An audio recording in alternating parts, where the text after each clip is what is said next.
Hi, this is Paul from the Tech Model channel, and this is a very quick update on number 3, and I'm going to call this update 3 plus. And just to let you know that I've actually got the periscope in place just in there now. As far as I'm concerned, it's the one that comes in the kit and it's meant to be there. It just seems too low to me. It should go up a bit higher. There's no way of doing that, of course, because the fittings are as they are. So what I've done is put it in place. I've got one there. It looks okay, and if you periscope, you're looking at periscope, you can actually from the front you can see the glass element. So it could be the correct fitting for it, but it just seems too low for me anyway. But basically it's done, and as I said, I drilled a hole from underneath like I said I would, and actually tried to use the tweezers method I mentioned. And to be quite honest, every time I moved, the actual periscope moved slightly to left or right, and I couldn't find the hole in the right place. So, and plus I lost one inside there, and so I had to use the other one which was spare, and so that method didn't work. So what I did is I took the other one that was there and got a bit of plastic rod, bit for the rod we were using, the compass rose, pretty good stuff.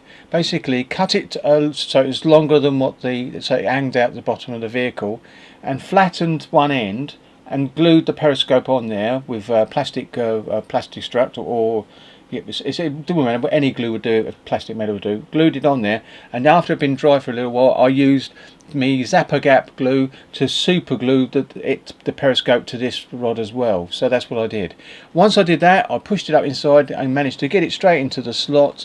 I had glue on the periscope, and I left it upside down with this attached to it, obviously because it's super glued to it. And when it was dry, I got my Tamiya snips and just snipped it so it's just inside, snipped in just inside the hole. And now that's in place, I'm quite happy now. I've got all my periscopes in place, and then I've plated underneath the hole. Anyway, what I should have done is used a thinner plate, and I might actually peel that bit off and put another thinner bit of plate on there, so it's just sits just below the level of the front plate, because there is a raised plate that drops in back, to a recess further back on that bottom, or if anyone's built this vehicle. So that was it really for this quick update, just to show you the fact that the periscope is in place. I can't zoom in at the moment. I don't know if you can see. You might just be able to see it in place if you look at freeze your frame and have a look, but it is there, and I'm happy it's there.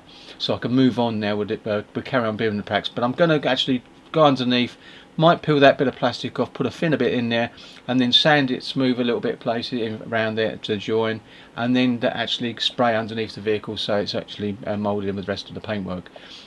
You ain't going to see it, basically. Well, that's a bad word, ain't, isn't it? You won't see it underneath anyway, because it's be sitting in a static display, and it's not going to a model show, as I mentioned earlier on.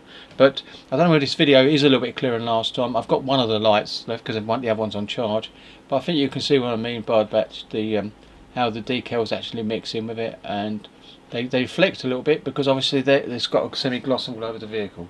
So there you go. So I'm sorry about the last one, and also I'd like to apologise to Jamie and Blake, because I actually mentioned Jamie's name for the forces instead of wanted to go into the military forces rather than Blake itself. So sorry, Blake, but there you go. But your dad does wear a uniform, so I sort of partly got it right in some ways. Thank you very much, and I'll catch you on the next one. And I'm sorry for any mistakes. A bit of blurriness in the first video. That was my mistake as well. But the trouble is, I don't like re-recording if I can help it. But if I'd have known it was that bad before I uploaded it, I should have checked it. So thank you very much for watching, and I'll catch you on the next one. Bye.